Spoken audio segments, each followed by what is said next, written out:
Hey gang, Django here, Primal Punch here, and I'm coming at you with just a quick little comparison. I've had a couple of clients and potential clients contact me asking me about, saying, hey, I'm bending the IronMind blue nail right now. Um, which steel bender's helper will help me, right now at this point? So I always have to ask, how uh, how difficult is the blue nail for you right now at the point that you're at, and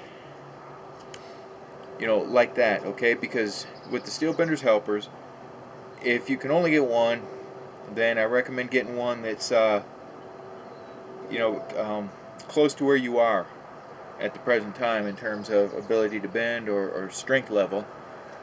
If you can get more than one, then get the one that you can do some reps on and one that's going to be a challenge. All right.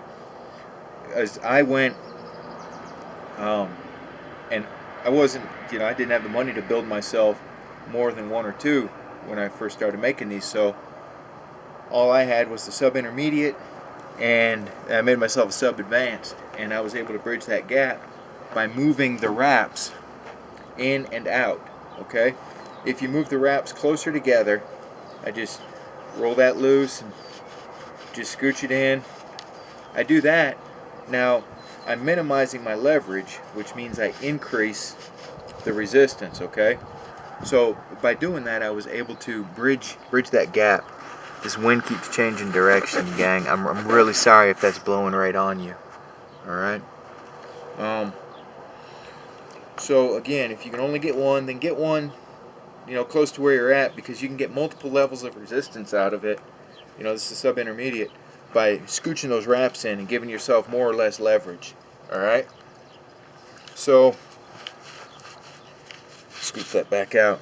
So I'm going to go ahead and do a quick comparison, see how this feels compared to the intermediate and sub-intermediate. Okay.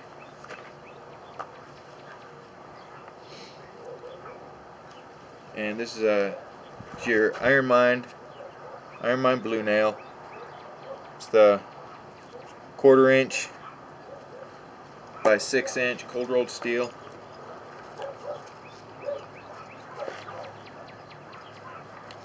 And just some single IronMind wraps.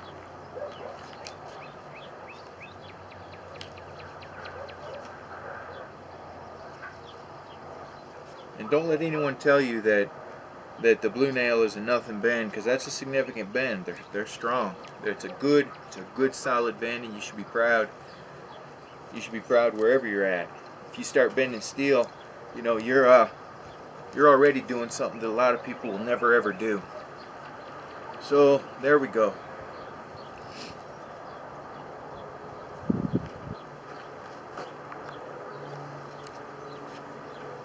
That's the blue nail. And now let me try the intermediate and just see where it's at. Okay, and also with the steel benders helpers, you've got two big differences in resistance. It'll have a natural curvature to it when you get it. Now if you turn it over and bend against that curvature, you'll get a higher level of resistance. And if you do 10 reps that way, then turn it over again, you'll keep getting an increased resistance that will decrease until it levels back out to the natural resistance of the piece. You can do that over and over. I call that turnover reps. Kick your butt.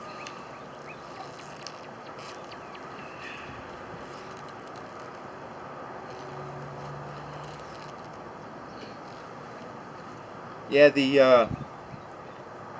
intermediate is very similar to the blue nail in resistance. Very similar. If I go with the natural curvature, then this is easier by maybe 20 or 30 pounds. And if I go against it, then it's right there. It's right there. Maybe a little harder at the kink than the blue nail. So just want to do that real quick. Hey, here's a little shorty I've got. I think this is like a 5-incher. This is one of my own.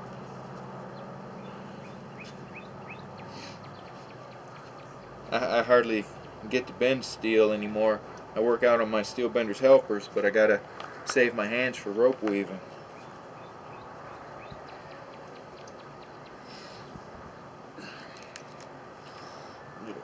Little 5-inch dude. These are always tough for me because I got the fat hands.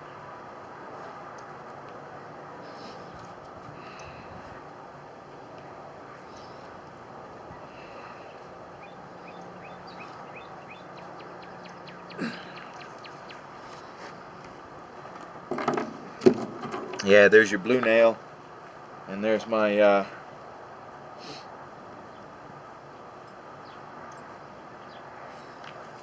so that's it, gang. Just wanted to do that of feels like a nice little comparison. So if you are bending the blue nail and if you're able to complete that bend, then and you're only going to get a single piece, then the intermediate, I'm going to block that wind. Then the intermediate is probably going to be the piece if you're getting a single piece. But that's tough because it's the reps that really build that bone deep strength and muscular endurance. So I mean the sub-intermediate might be better. It's tough, you know. You got to get a single piece. It depends, you know, if you want one that's going to be a challenge, you're going to have to work for those reps at first, then the intermediate.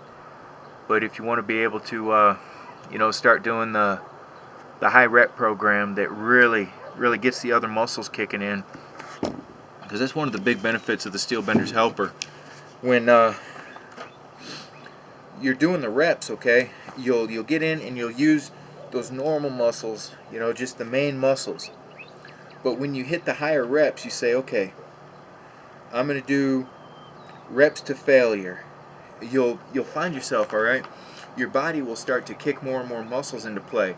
Little muscles to start taking up the slack as the main muscles begin to tire. All right, it's an amazing rush too. But those higher reps are really where you just start to build that extra beef, you know. And then you're doing the time holds and everything. It's really good to be able to do those reps.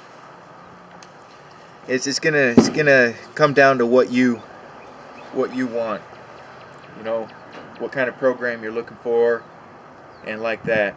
But the intermediate and the blue nail are very close.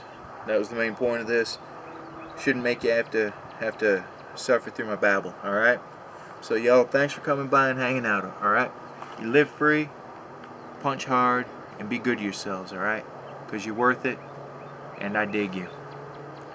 And I shared that last good little steel bender's helper workout with you guys. Those holds, man, they're really kicking the butt. All right, thanks again, guys. Be good.